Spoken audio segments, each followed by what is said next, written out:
नमस्कार, मैं हूँ राधा राणा और आप देख रहे हैं दिल आवाज का। पूर्व प्रधानमंत्री डॉक्टर मनमोहन सिंह के निधन के बाद उनके समाधि स्थल को लेकर जो विवाद और चर्चा सामने आई है, उस पर विस्तार से चर्चा करेंगे। क्या संजय गांधी के बगल में उनकी समाधि बनाई जाएगी? इस मुद्दे ने राजनीति और समाज में एक नई बहस छेड़ दी है। आइए जानते हैं कि इस पूरे मामले पर क्या कुछ हो रहा है। पूर्व प्रधानमंत्री डॉक्टर मनमोहन सिंह का निधन 28 दिसंबर को हुआ। उनके निधन की खबर ने पूरे देश को शोक में डुबो दिया। उनकी कार्यशैली और भारतीय राजनीति में योगदान को कभी भी भुलाया नहीं जा सकेगा। दिल्ली के निगमबोध घाट पर उनके अंतिम संस्कार की पूरी प्रक्रिया को राजकीय सम्मान के साथ किया गया। परिवार, दोस्त और नेता सभी इस कठिन घड़ी में उनके साथ थे। मनमोहन सिंह के निधन ने न केवल उनके परिवार को बल्कि समस्त देश को गहरी चोट दी। उनके योगदान को सभी ने सराहा और यह वजह है कि उनकी समाधि के स्थान पर विभिन्न राजनीतिक दलों और उनके समर्थकों के बीच चर्चा जारी है। राजनीति में हमेशा विवाद और बहस का होना एक सामान्य बात है। मनमोहन सिंह के समाधि स्थल को लेकर जो ताजा विवाद सामने आया है, वह भारतीय राजनीति के एक महत्वपूर्ण मोड़ को दर्शाता है।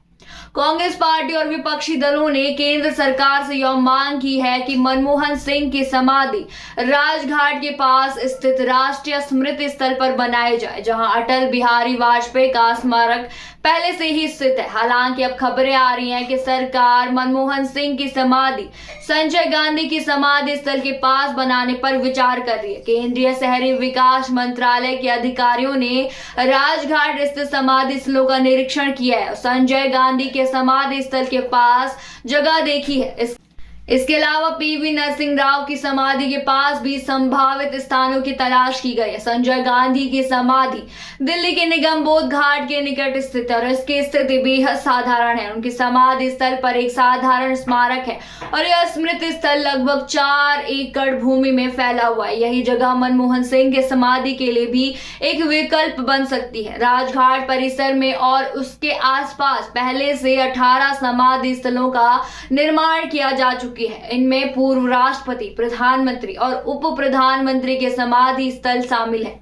हालांकि संजय गांधी और पूर्व प्रधानमंत्री लाल बहादुर शास्त्री की पत्नी ललिता शास्त्री के समाधि स्थलों को छोड़कर बाकी सभी समाधि स्थल किसी न किसी प्रमुख नेता के ही हैं।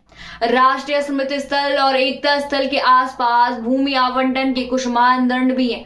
इन मानदंडों के अनुसार मनमोहन सिंह का समाधि स्थल एकता स्थल के पास बने तो इसे एक उचित स्थान माना जा सकता है। एकता स्थल की भूमि को विशेष रूप से राष्ट्रपतियों, उपराष्ट्रपतियों और प्रधानमंत्रियों के स्मारकों के लिए आरक्षित किया गया था। राजधानी दिल्ली में घटते भूमि संसाधनों के मद्देनजर विकसित किया गया था।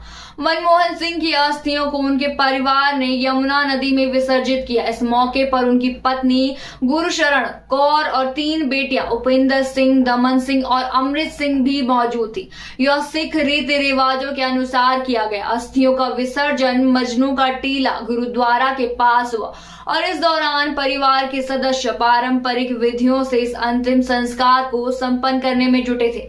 मनमोहन सिंह के परिवार ने उनके निधन के बाद धार्मिक कार्यक्रमों का आयोजन भी किया। 1 जनवरी को परिवार अपने आवास पर अखंड पाठ का आयोजन करेगा, जबकि 3 जनवरी को संसद परिसर के पास स्थित रकाबगंज गुरुद्वारे में भोग, अंतिम अरदास और कीर्तन का आयोजन किया जाएगा। इस मौके पर पूरे परिवार ने एकजुट होकर श्रद्धांजलि अर्पित की और देश भर के लोगों ने भी उनके योगदान को याद किया।